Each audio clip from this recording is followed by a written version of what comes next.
I talked to a stranger today. You cannot let that street musician play by the pool. I could barely hear the manager's explanation between Mommy's screams. I didn't know why she was mad.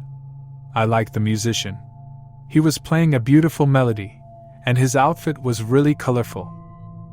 I walked up to him. I like your flute. Hello, little lady. He had a funny accent. Technically, it's not well, never mind. It only matters that you enjoy it. I nodded eagerly. I do. When I grow up, I want to be just like you. He tilted his head. Very far. I giggled. I didn't know humans could do that. Well, that's nice, but you should always learn something to fall back on. For example, I haven't always been a musician. I once worked as an exterminator. I blinked. I don't know that word. I'm sorry. I'm stupid. Mommy always said that. Oh, don't worry. He laughed. It's someone who makes bad animals disappear. You know, the ones that make your house disgusting? A rat catcher? I frowned. We don't have rats. He tapped his chest. You're welcome. I laughed again. He was funny. I knew people gave street musicians their piggy bank money. So I handed him 10 euros. His smile was so big, it almost split his face in two halves. Thanks for playing. I blurted out. I don't like it here. I can't even jump today. Look, there's no water in the pool with the diving towers. And the other stuff is for babies. But Mommy wanted to go, and if I don't do what she says... My voice trailed off. The man looked me in the eyes. Are you all right? Loud steps. Mommy was walking over. I had made her angry. I always made her angry. I just wish that parents wouldn't hurt us anymore. I whispered. Piper, what are you doing with that man? The musician gave me a single nod before he resumed playing.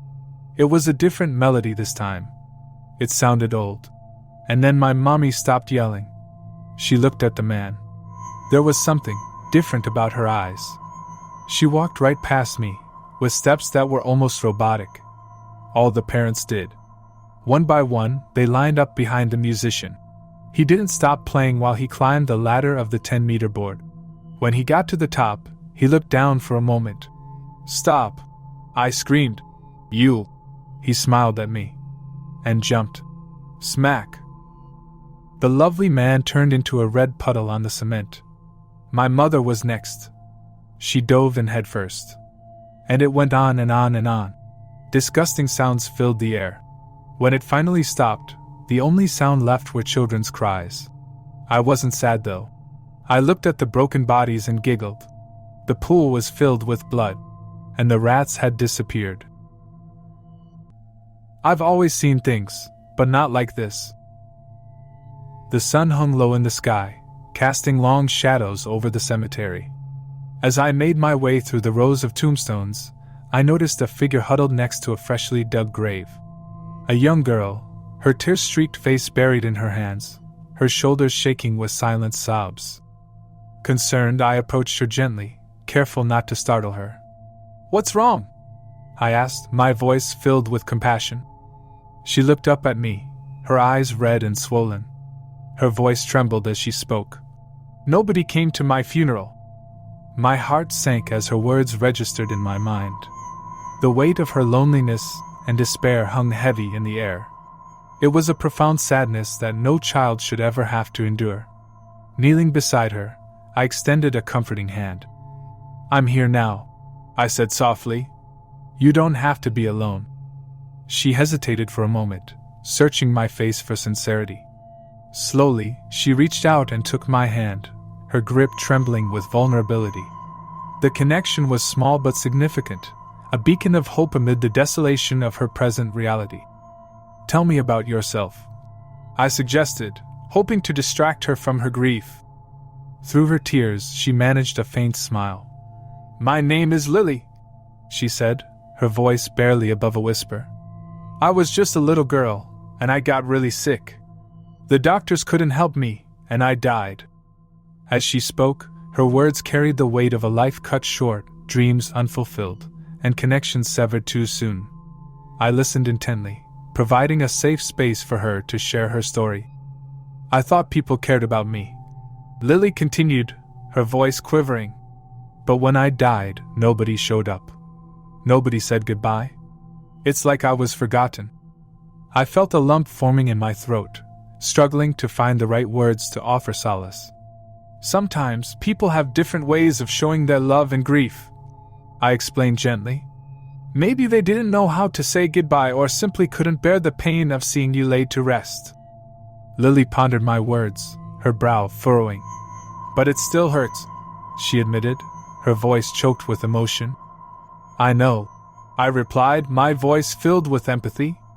But Lily, you're not alone anymore. I'm here with you, and we can find a way to remember your life together. With each passing moment, Lily's tears began to subside, replaced by a glimmer of hope in her eyes. She wiped her cheeks, as if determined to honor my words. Let's plant something beautiful near your grave, I suggested, pointing to the fresh mound of earth. We can watch it grow, reminding us that life continues even in the face of loss. Lily nodded, a small smile playing at the corners of her mouth. Together, we walked to a nearby flower shop, selecting vibrant flowers to symbolize her spirit. Back at the grave, we knelt side by side, digging a small hole and gently placing the flowers within it. As the days turned into weeks and months, I returned faithfully to tend to the growing garden. Lily's grave became a place of solace and remembrance, no longer a symbol of abandonment, but rather a testament to the enduring love between a stranger and a lost soul. I have a special visitor. At night I have a special visitor that comes to see me. After Mommy tucks me into bed, I stay up waiting for him. He knocks on my window and I let him in. He told me his name was Steve. At first I was scared because I thought he might be a monster, but he said he was a friend of Mommy's. He plays dolls and house with me, we have tea parties, and he lets me show him all my princess dresses. I'm really sad when he has to leave, but he says Mommy doesn't like him there even though they are friends. I'm not supposed to tell her. Steve said he would take me on a trip one day if Mommy lets him. We will go on a road trip to Disneyland and eat all the good snacks and go on my favorite rides. I can't wait, but he says not right now because it would make Mommy mad. I really want to go, so I asked Mommy why she doesn't like her friend Steve anymore. She acted really weird and dropped her cup on the floor.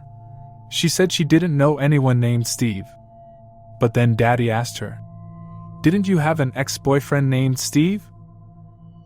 I couldn't hear what she said, but she left, and I didn't get to ask her about the trip. I told Steve I was sad because we still couldn't go. But he told me it was alright, and that we will still go. He said it was because he was my real daddy. He told me that if we wanted to go on the trip, all we have to do is get rid of the other daddy. I'm so excited. Thanks for watching. Subscribe and stay tuned for another episode tomorrow.